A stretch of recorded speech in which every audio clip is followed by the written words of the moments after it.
யார் இந்த நான்? அவர் தான் யெகோவா தேவன். யெகோவா தேவன், அவர் யெகோவா எலோஹிம், அவர் சர்வ வல்லமுள்ள தேவன், அவர் அடோனாய், அவர் எல்லாவற்றையும் உயர்ந்தவர். அவர் யெகோவா ஷாலோம், யெகோவா ஷம்மா, யெகோவா ரூவா, யெகோவா ராஃபா. அவர் நம்மோடு கூட இருக்கு. யெகோவா மெக்காதிஸ், பரிசுத்தமுள்ள தேவன்.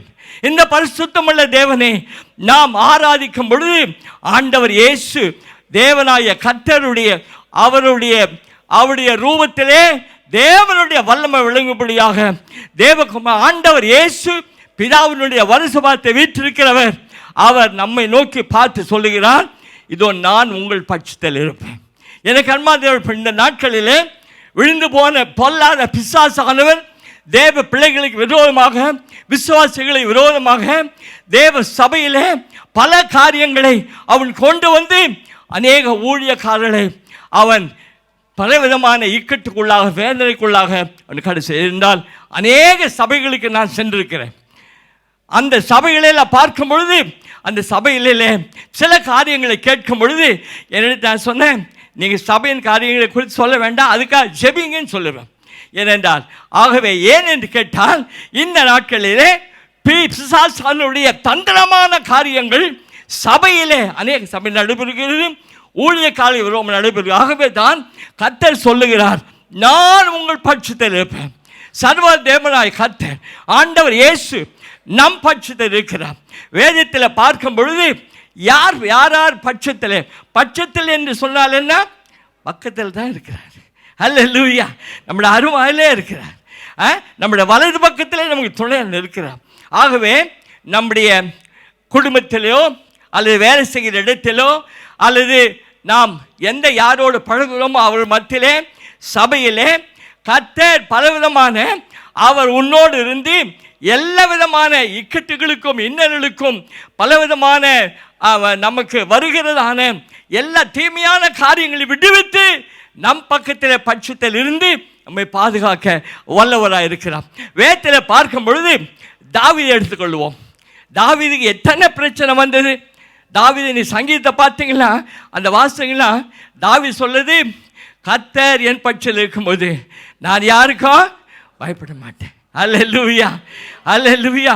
ஆகவே கர்த்தரை நாம் உறுதியாக பற்றி கொள்ளுவோமானால், ஆண்டவர் இயேசுவை நாம் பிடித்து கொள்ளுவோமானால் நமக்கு விரோதமாக ஒருவரும் கிரியை செய்யவே முடியாது.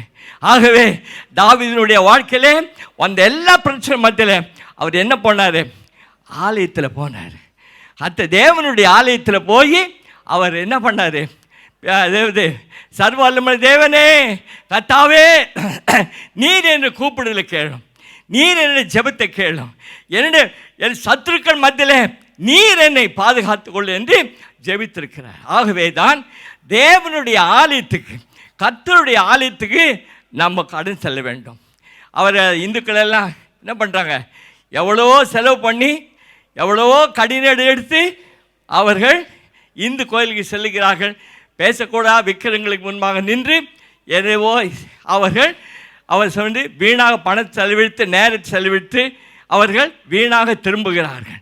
அதே போல் நம்ம இங்கே பார்க்கும் பொழுது முஸ்லீம்கள் கூட அவர்கள் எங்கே போனாலும் மசூதிக்கு போய் அவர் தொழுகை ஒரு இல்லை, அதாவது தனிப்பட்ட வீடு இல்லை, அவள் அந்த இது அவர்கள் தொழுகை எடுத்து நாடி செல்லுகிறார். ஆகவே தேவ பிள்ளைகளாகிய நாம் தேவனுடைய ஆலயத்துக்கு வரும் பொழுது நம்ம கர்த்தர் நம் பட்சத்தில் இருக்கிறார் எந்த உறுதியோடு நாம் தேவனுடைய ஆலயத்துக்கு கடந்து வர வேண்டும் என்று தேவ பிள்ளைகளுக்கு நான் இது உங்களுக்கு அநேக அருமையான பாஸ்டர் மூலமாக தேவ ஊழியல் மூலமாக எல்லாம் சொல்லியிருக்கிறாங்க.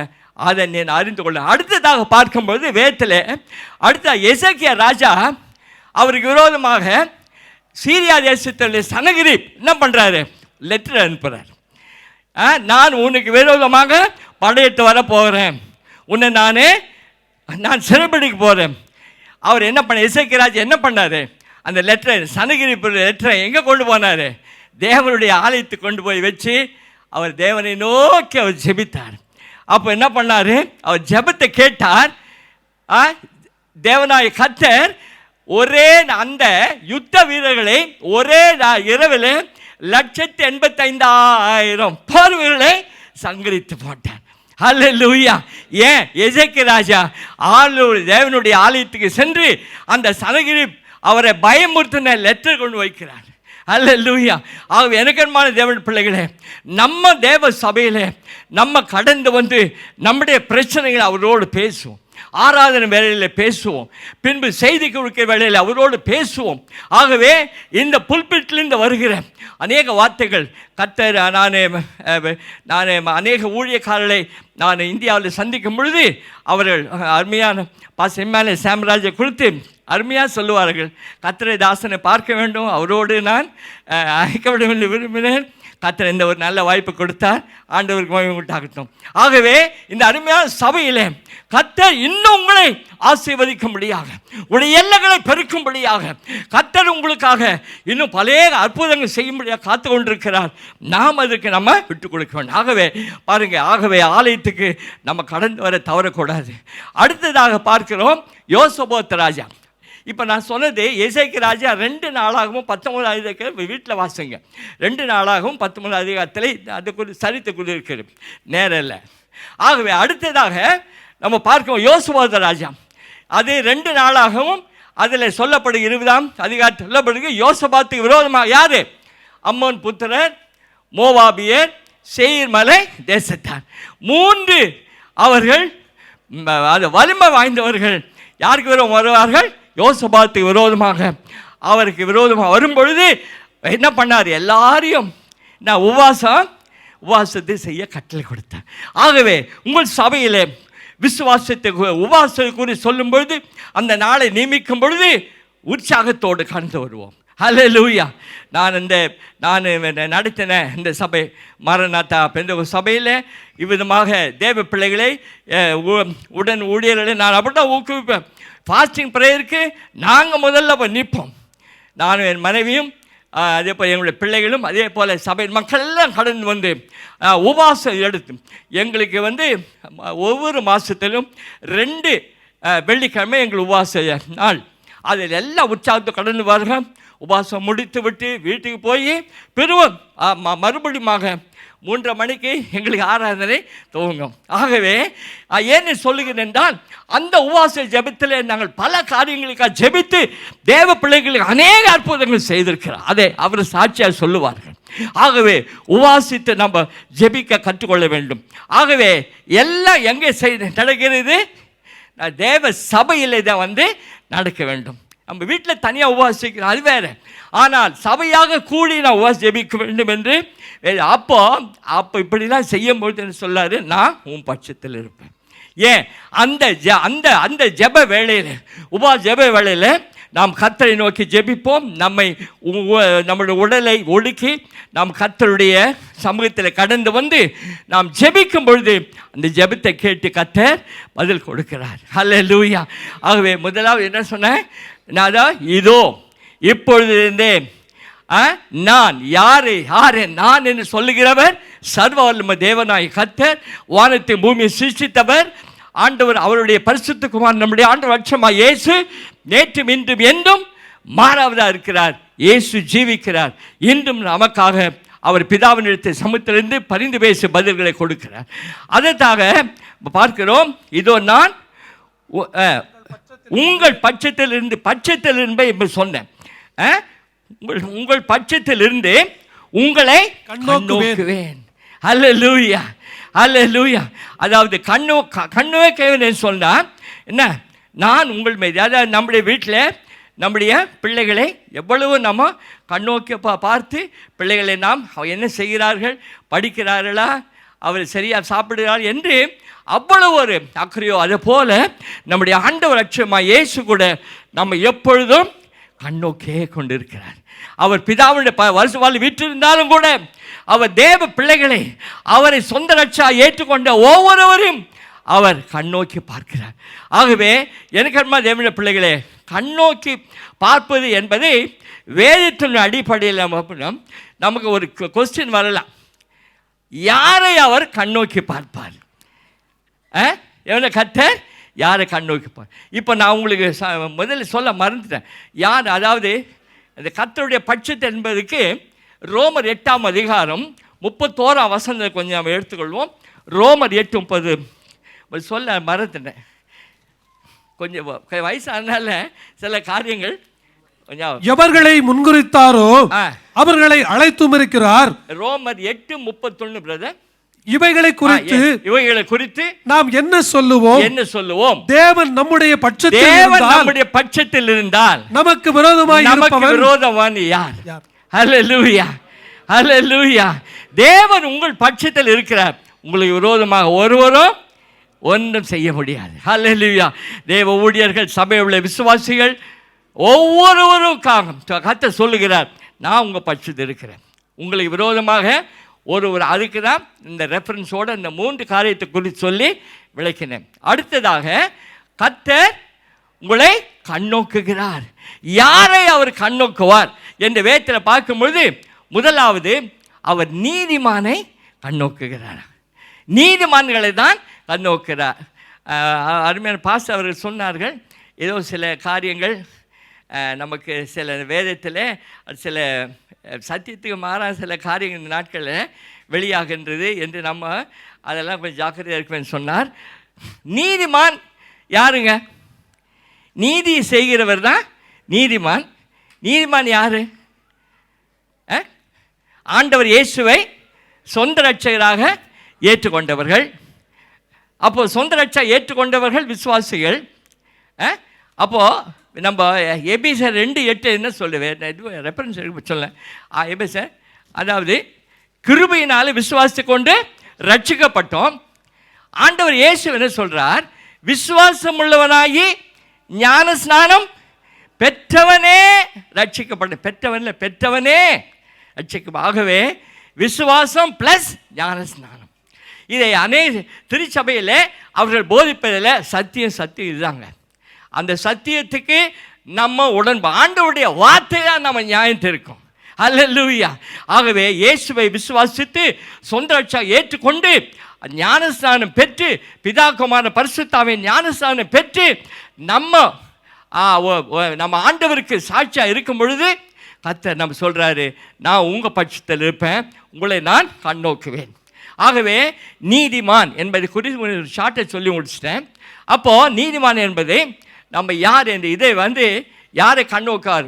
யோபு 36ஆம் அதிகாரம் 7ஆம் வசனம் கொஞ்சம் வாசிப்போம். பாருங்கள், யோபுவின் காலத்திலே சொல்லியிருக்குது. யோபு 36:7ஆம் வசனம். அவர் தம்முடைய கண்களை நீதிமான்களை விட்டு விலக்காமல் அவர்களை ராஜாக்களோடு கூட சிங்காசனத்தில் ஏறவும் உயர்ந்த ஸ்தலத்தில் என்றைக்கும் உட்கார்ந்திருக்கவும் செய்கிறார். ஹல்லேலூயா. கரங்களை தட்டி ஆண்டவரை மகிமைப்படுத்துவாங்க. ஹல்லேலூயா. உங்களை விசுவாசத்தோடு யாரா கரங்களை தட்டிருக்கிறோம், கர்த்தர் நிச்சயமா உங்களை உயர்த்த போகிறார். அருமையான பாஸ்டர் இம்மானுவேல் சாம்ராஜ் அநேக காரியம் பார்க்கிறார். அவர் பெரிய அதிகாரிகளோடு உட்கார செய்ய போகிறார். ஒருவேளை இந்த ஷார்ஜா கிங்கோட கூட உட்கார்ந்து கூட ஒரு சான்ஸ் கிடைக்கும். ஹல்லேலூயா, ஹல்லேலூயா. அவர் சொல்லுவார், நான் தான் ஷார்ஜா ஏஜே சர்ச்சினுடைய. ஆகவே அவன் இந்த ஷார்ஜா ஷேக்கை வாங்க என் பக்கத்தில் உட்காருன்னு சொல்ல போகிறார். ஹல்லேலூயா. ஏன்னு கேட்டால் தேவ பிள்ளைகளை உயர்த்து சாதாரண சொல்லிங்க. பஹ்ரைன் தேசத்தில் பாஸ்டர் எங்களெல்லாம் கூப்பிட்டு அந்த ஒரு கிங் ஹேமர் அவர் வந்தப்போ எல்லா பாஸ்டர்ஸை கூப்பிட்டாருங்க அவர் பேலஸ்க்கு. ஹல்லேலூயா. ஆகவே அதை செய்ய வல்லவர் நம்முடைய ஆண்டவர். வேலை ஸ்தலத்தில் இருக்கிற உங்களுடைய அதிகாரிகள் உங்களை உயர்ந்த ஸ்தானத்தில் கர்த்தர் ஏற பண்ணும்பொழுது அதிகாரிகள் ஆச்சரியப்படுவார்கள். ஏனென்றால் இவர்கள் எல்லாம் விசுவாசிகள் மாத்திரமே தன்னுடைய கிரியினாலே இவர்கள் அந்த வேலையை கொடுக்கப்பட்ட வேலையை திறமையாக செய்கிறார்கள். அதில் அவர்கள் டேலண்டாக இருக்கிறார். ஏன்னா இவர்களுக்கு டிவைன் விஸ்டம் கொடுக்கப்பட்டிருக்கிறது, டிவைன் அனாயிண்டிங் இருக்கிறது, டிவைன் ரெவலேஷன் இருக்கிறது. ஆகவே உங்களை அப்படி இருக்கும் பட்சத்தில் கர்த்தர் சொல்லுகிறார், நான் உங்களை என்ன பண்ணுறேன், உயர்ந்த சாணத்திலே உட்காம். யார? நீதிமான் யார் என்பது சொல்லிவிட்டேன். அப்போ நீதிமானுக்கு வருகிற ஒரு ஆசீர்வாதம். அடுத்ததாக பார்க்கும்போது வேற சங்கீதத்தில் தாவீது சொல்கிறாரு. சங்கீதம் 33ஆம் அதிகாரம் 18-19 வசனம் கொஞ்சம் வாசிங்க. சங்கீதம் 33 தமக்கு பயந்து தமது கிருபைக்கு காத்திருக்கிறவர்கள் மேல் ஆத்துமாக்களை மரணத்திற்கு விலக்கி விடுவிக்கவும் பஞ்சத்தில் அவளை உயிரோடு காக்கவும் அவருடைய கண் அவர்கள் மேல் நோக்கமாய் இருக்கிறது. ஹல்லேலூயா, ஹல்லேலூயா. என்ன சொல்ற பாருங்க, ரொம்ப அருமையான சொல்றாரு. அதாவது நம்ம என்ன பண்றாரா, நம்ம முதலாவது என்ன வாசிங்க, அது தமக்கு பயந்து, முதலாவது கர்த்தருக்கு பயந்து ஜீவிக்க வேண்டும். நம்முடைய வாழ்க்கையில நம்ம என்ன இருந்தாலும் கர்த்தருக்கு பயப்பட பயம் இருந்தால் நம்முடைய குடும்ப வாழ்க்கையில, நம்முடைய வேலை ஸ்தலத்திலே, நாம் சபையிலே, எல்லா இடங்களிலும் நாம் அவருக்கு சாட்சியா இருக்க முடியும். ஆகவே கர்த்தருக்கு முதலாவது பயந்து தமது கிருபைக்கு காத்திருக்க வேண்டும். ஆத்துமாக்களை மரணத்திற்கு விலக்கி விடுவிக்கவும், மரணத்திலிருந்து, அதாவது இங்க எல்லாம் அநேக பேர் நீங்க வெஹிக்கிள்ல பல இடங்களுக்கு செல்லுகிறீர்கள். ஆகவே அப்படி தேவ பிள்ளைகள், அதாவது இப்ப நான் சொல்ற ஏஜ் சபையில் இருக்க தேவ பிள்ளைகள், நீங்க எங்க போனாலும், எந்த இடத்துல டிராவல் பண்ணாலும், கார்லயோ அல்லது ஃப்ளைட்லேயோ நீங்கள் எங்கே போனாலும், நீங்கள் மற்ற எந்த இது ட்ராவல் பண்ணாலும் கர்த்தருடைய கண் உங்கள் மேலே இருக்கிறதுனால உங்களுக்கு எந்த தீங்கு வராது. ஹல்லேலூயா, ஹல்லேலூயா. கர்த்தர் எந்த தீமை வரவிடாம, ஏனென்றால் தேவ பிள்ளைகளுக்காக பாதுகாக்க என்ன பண்ணுறாரு, தேவ தூதர் கட்டளை கொடுக்குறார். ஆனால் நம்ம ஜெபிக்கணும்.